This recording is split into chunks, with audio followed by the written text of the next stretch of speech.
It's a different time now. The business, they make movies for specific audiences as opposed to just making good movies. All the way back in 2017, Marvel superhero Anthony Mackie went out guns a-blazing when asked to discuss the state of the film industry. In highlighting several problems that he'd seen develop from within the industry itself, perhaps his most poignant statement from his Comic-Con appearance was his hot take on cinema as a whole. And that's why people stop going to the movies, because most of the movies suck. Well, kind of, I guess. There's more to it than that, though. And here's a few reasons why I think the traditional cinematic experience, as we know it, is on its last legs. Hell, dude! What the fuck? So, what's been going on? You been having a good COVID? Well, there's one industry that definitely hasn't. The film industry. COVID-19 has crushed box office revenue across the country, slashing January to June sales by 65% year over year. It is going to cost us more, staffing-wise, everything is going to be costing more, and we are going to be making less money. I don't think most of these theater companies are prepared for this financially, and I think most likely scenario is that most of them file for bankruptcy protection. Reported a loss of $1.6 billion. The largest movie theater chain, AMC Theaters, reported losing $561 million in its second quarter earnings because of the pandemic. What else is on? Yeah, let's do what else. Where's the TV guy? With numbers being released signaling a massive loss of revenue for Western cinema, traditional means of these studios making their money back on their initial investment has been slightly more complicated than what they've been used to for many of the big boys.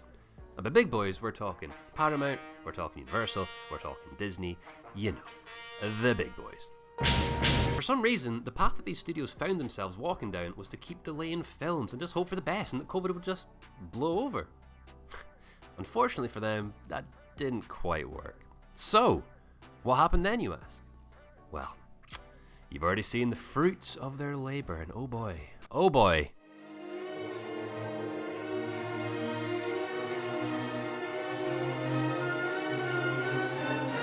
Are you tired of this yet? Haven't subscribed to so many different services? Disney's financials for Q1 of 2021 show a staggering 95 million subscriber base.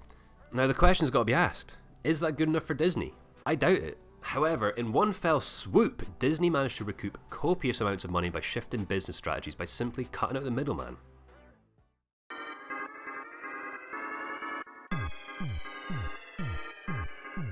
Now, in 2012 there was roughly 1.06 billion smartphone users, but let's fast forward to now times. That number has tripled to equal out to almost half of the world's population, sitting at roughly 3.6 billion. You may be wondering, what's this got to do with cinemas? Well, listen closely, and I'll whisper it. There's quite literally an unlimited amount of free content available at your fingertips. You name it, there's going to be a way for you to access and engage with content to do with almost anything. Take YouTube, for example.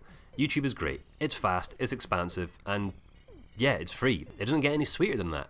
What about social media channels? Twitter, Facebook, Twitch, Instagram, TikTok. They're all free. How do cinema houses counteract this? Well, I don't know if they can. As society has moulded itself around the adoption of the smartphone, media culture has changed. It's no longer about going to the cinema and hanging out with friends. It's about hanging out at home and watching your favourite streamer, your favourite YouTuber, your TikToker. Times are a-changing, and the dishevelled husk of cinema has been left out in the cold. Now, I'm sure there's people out there who watch this clip and agree with Mr. Falcon. They agree that most new movies suck, and that's the main reason why people have stopped going. But when you take a step back and look at the film industry and how it operates, the amount of competition in the space at any one time, the vast number of apps and content taking your precious engagement time away from cinema houses, social media revealing actors to be a bit... Day 6 in self-quarantine. Imagine there's no heaven. It's easy if you try. Questionable? Is that the word? It all starts to become a little clearer. Cinemas haven't adapted to modern society at a rapid enough pace, and now they find themselves at extreme risk of disappearing into the ether forever. Well, my work is done here. What do you mean your work is done? You didn't do anything. Didn't I?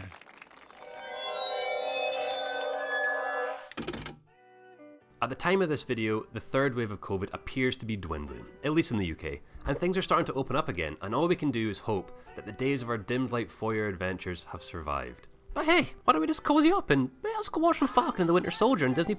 You know, you'll read a review on Rotten Tomatoes and be like, oh, they gave it, 75% tomatoes. It's fresh. I should go see it. When they haven't even seen the movie. Your feelings changed like the weather.